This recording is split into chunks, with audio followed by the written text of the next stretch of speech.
Hello friends, welcome to my YouTube channel the web education.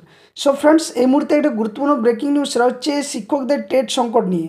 অর্থাৎ পশ্চিমবঙ্গে 2016 পর্যন্ত বিশেষ সুযোগ দিলেও কাদের ভুলে এই সংকট হতে চলেছে সেটা নিয়ে গুরুত্বপূর্ণ তথ্য সামনে আসছে বর্তমান পরিস্থিতিতে।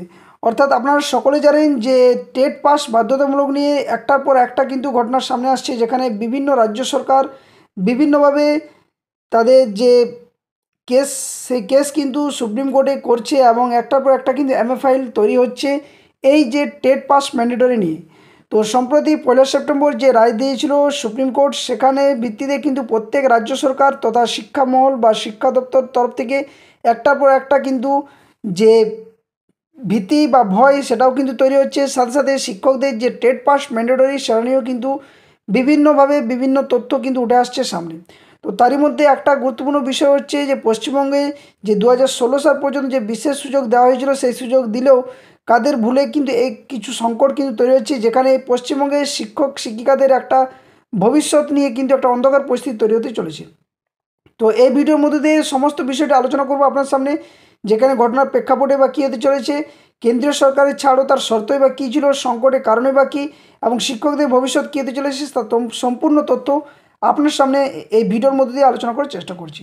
তো তার আগেই বলে রাখি, যারা চ্যানেল নতুন আছেন অবশ্যই চ্যানেলটি সাবস্ক্রাইব করুন এবং পাশে থাকা বেল নোটিফিকেশন করুন, যাতে করে এই ধরনের সমস্ত ধরনের কেস নিউজ আপডেট নোটিফিকেশন তথ্য আপনার সামনে তুলে ধরতে পারি এবং বিষয়গুলো যথাসময়ে অথেন্টিকভাবে আপনার সামনে উপস্থাপন করে দিতে পারি। তো ভিডিওটি লাইক করবেন, বাকি সাথে শেয়ার করবেন, আর হাইপ বাটনটা ক্লিক করতে কেউ কিন্তু ভুলবেন না। তো চলুন বিষয়টা কী ঘটেছে একদম ডিটেলসভাবে আলোচনা করা যাক সম্পূর্ণ তথ্য হিসেবে। তো শিক্ষকদের টেট সংকট নিয়ে পশ্চিমবঙ্গকে 2016 পর্যন্ত যে বিশেষ সুযোগ দেওয়া হয়েছিল, সেই সুযোগ দিলেও কাদের ভুলে এই সংকট তৈরি হয়েছে সেটা ডিটেলস আমরা আলোচনা করছি এই ভিডিওতে। তো বলা হচ্ছে যে সম্প্রতি শিক্ষকদের টেট যোগ্যতা নিয়ে একটি মামলা সুপ্রিম কোর্টে নিষ্পত্তি হয়েছে, যা পশ্চিমবঙ্গ সহ সারা দেশের শিক্ষা ব্যবস্থায় এক নতুন সংকট তৈরি করেছে। কেন্দ্র সরকার 2016 সাল পর্যন্ত পশ্চিমবঙ্গকে বিশেষ সুযোগ দিলেও সেই সুযোগের সঠিক ব্যবহার না করে বা না হওয়ায় আজ অনেক শিক্ষকের চাকরি কিন্তু প্রশ্নের মুখে। এই ভিডিওতে আমরা সেই সংকটের মূল কারণ এবং তার বিভিন্ন দিক নিয়ে আলোচনা করার চেষ্টা করব। তো কি ঘটেছে না, ঘটনার প্রেক্ষাপটে যদি আমরা আলোচনা করি তাহলে বুঝতে পারবো যে বিষয়টা কী। তো 2010 সালে শিক্ষার অধিকার আইন যে আরটিই অ্যাক্ট অনুসারে, অর্থাৎ 2009 সালে যে আরটিই অ্যাক্ট সেটা 2010 সাল থেকে লাগু হয়। সেখানে বলা হয় যে national council for teachers education শিক্ষকদের জন্য যে ন্যূনতম যোগ্যতা মান নির্ধারণ করে, যার মধ্যে অন্যতম ছিল টিচার্স এলিজিবিলিটি টেস্ট বা টেট পাস করা। তবে পরিকাঠামোগত ঘাটতির কারণে অনেক রাজ্যই এই নিয়ম অবিলম্বে লাগু করতে পারেনি। এই পরিস্থিতিতে কেন্দ্র রাজ্যগুলিকে কিছু সময়ের জন্য ছাড় দেওয়ার সিদ্ধান্ত কিন্তু নেয়, যেখানে কেন্দ্রীয় সরকারের ছাড় এবং তার কিছু শর্তও রাখা হয়েছিল। তো পশ্চিমবঙ্গ সরকারও কেন্দ্রের কাছে এই ছাড়ের জন্য আবেদন জানায়। কেন্দ্র প্রথমে 31 মার্চ 2014 পর্যন্ত ছাড় দেয়, পরে রাজ্যের অনুরোধে এই সময়সীমা 31 মার্চ 2016 পর্যন্ত বাড়ানো হয়। তবে এই ছাড়ের ক্ষেত্রে কিছু গুরুত্বপূর্ণ শর্ত আরোপ করা হয়েছিল, যার নিম্নে আমরা একটার পর একটা আলোচনা করব যে কেন্দ্র সরকার কোন কোন শর্তগুলো আরোপ করেছিল এবং রাজ্য সরকার বা সেগুলো পালন করেছে কি করেনি তার ডিটেলস তথ্য দেওয়া রয়েছে। তো প্রথমত যে শর্ত ছিল সেটা হচ্ছে টেট পরীক্ষা আয়োজন নিয়ে। তো এখানে বলা হচ্ছে যে পশ্চিমবঙ্গ সরকারকে নিজের রাজ্যে টেট পরীক্ষা আয়োজন করতে হবে, এটা কিন্তু প্রথম শর্ত রাখা হয়েছিল। দ্বিতীয় যে শর্ত সেটা হচ্ছে নিয়োগ নিয়মে পরিবর্তন। তো রাজ্যকে নিয়োগের যে নিয়ম সেই পরিবর্তন করে টেট বাধ্যতামূলক করতে হবে এবং তার সংবাদপত্রে বিজ্ঞপ্তি দিয়ে জানাতে হবে রাজ্য সরকারকে যে টেট পরীক্ষা নেওয়ার ব্যাপারে। তৃতীয় যে বিষয়টা শর্ত ছিল সেটা হচ্ছে শিক্ষাগত যোগ্যতা অর্জন নিয়ে। অর্থাৎ যে সমস্ত শিক্ষকরা ছাড়ের সময়সীমার মধ্যে নিযুক্ত হয়েছেন তাদের কিন্তু এনসিটিই এর নির্ধারিত যে ন্যূনতম শিক্ষাগত যোগ্যতা তা কিন্তু অর্জন করতে হবে বলেও এই শর্ত রাখা হয়েছিল কেন্দ্র সরকারের তরফ থেকে। কখন না 2014 পর 2016 সাল পর্যন্ত। তো এক্ষেত্রে সংকটের কারণ কী হয়ে দাঁড়াচ্ছে, তো দেখা যাচ্ছে যে কেন্দ্রীয় যে সরকারের দেওয়া যে ছাড় এবং তার শর্তগুলি থেকে স্পষ্ট যে 2016 সালের 31 মার্চের পরে যে সমস্ত শিক্ষক শিক্ষিকারা নিযুক্ত হয়েছেন তাদের কিন্তু টেট পাস করা বাধ্যতামূলক ছিল। কিন্তু অভিযোগ উঠছে যে এই সময়সীমার পরেও কিন্তু অনেক শিক্ষকের টেট ছাড়াই কিন্তু নিয়োগ করা হয়েছিল রাজ্য সরকারের শিক্ষা বিভাগে বা শিক্ষক নিয়োগের ক্ষেত্রে। তো এই অনিয়মের ফলেই কিন্তু আজ এই সংকট তৈরি হয়েছে এবং এই সকল শিক্ষকরা সুপ্রিম কোর্টের রায়ের দ্বারা কিন্তু প্রভাবিত হয়েছেন বলেও মনে করা হচ্ছে এবং যার সংকট কিন্তু খুব অবশ্যম্ভাবী ঘটতে চলেছে এবং যে সমস্ত শিক্ষক শিক্ষিকারা টেট পাস করেননি বা এখনও চাকরিরত অবস্থায় রয়েছেন, যাদের চাকরির যে টেনিওর সেটা 5 বছরের ঊর্ধ্বে রয়েছে, তাদের কিন্তু ঘোর একটা সংকট কিন্তু তৈরি হতে চলেছে। তো সুপ্রিম কোর্টে পর্যবেক্ষণ এবং রিভিউ পিটিশন কি?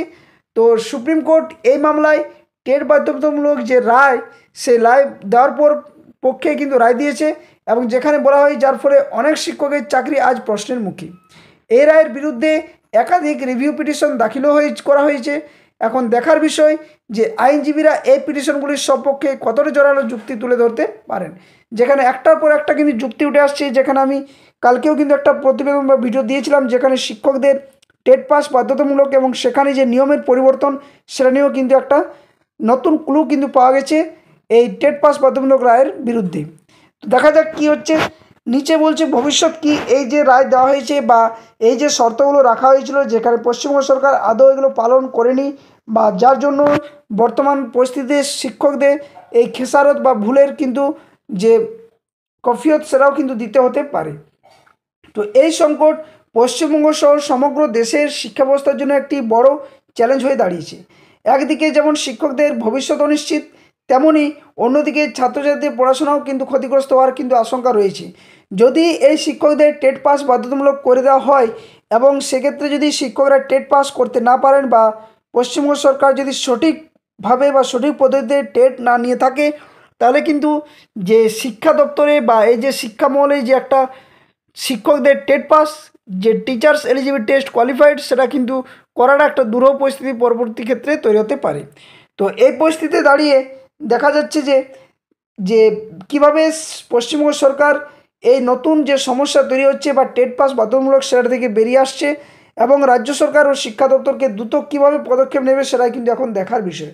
তো অবশ্যই পদক্ষেপ নিতে হবে, কারণ টিচার্সদের যদি টেট পাস বাধ্যতামূলক যে রায় সেটা যদি মান্যতা পায়, এবং আপনারা সকলে জানেন যে কলকাতা তথা বিভিন্ন রাজ্যের শিক্ষা বিভাগের তরফ থেকে যে নোটিফিকেশন জারি করা হয়েছিল বিভিন্ন ডিপিএসসিতে, সেখানে কিন্তু সম্পূর্ণভাবে বলা হয় যে সুপ্রিম কোর্টে যে 110 পেজে যে 1 সেপ্টেম্বর রায় ঘোষণা করা হয়েছিল, যেখানে প্যারা নাম্বার 8 এবং পার্ট নাম্বার 214 থেকে 219-এর যে পার্টগুলো সেগুলো কিন্তু লক্ষ্য করতে বলা হয়েছিল পশ্চিমবঙ্গ সরকার দেওয়া নোটিফিকেশনে, যেখানে সম্পূর্ণভাবে বলা হয় যে TET pass mandatory for all teachers এবং যেখানে টেট পাস যদি না কোয়ালিফাইড করেন তাহলে কিন্তু সম্পূর্ণভাবে তারা অবৈধ।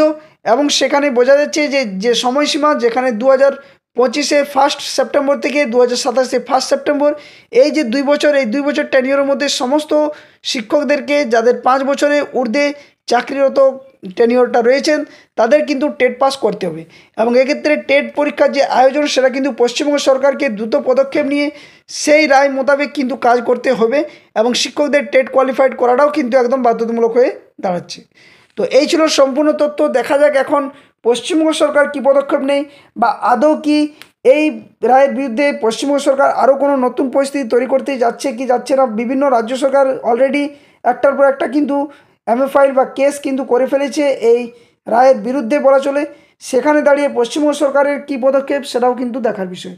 যদিও রাজ্য সরকারের তরফ থেকে রাজ্যের সমস্ত শিক্ষাকর্মীদের বলা হয়েছে যে টেট পাসের ক্ষেত্রে যে সমস্ত তাদের তারা কবে জয়েনিং করেছে, তাদের কবে রিটায়ারমেন্ট হচ্ছে, কোন সার্কেলের মধ্যে তারা চাকরি করছেন, কোন বিদ্যালয়ে চাকরি করছেন, নাম সমস্ত তথ্য কিন্তু গুগল শিট মারফত জমা করতে বলা হয়েছে ডিপিএসসি নিজ ডিপিএসসি অফিসে।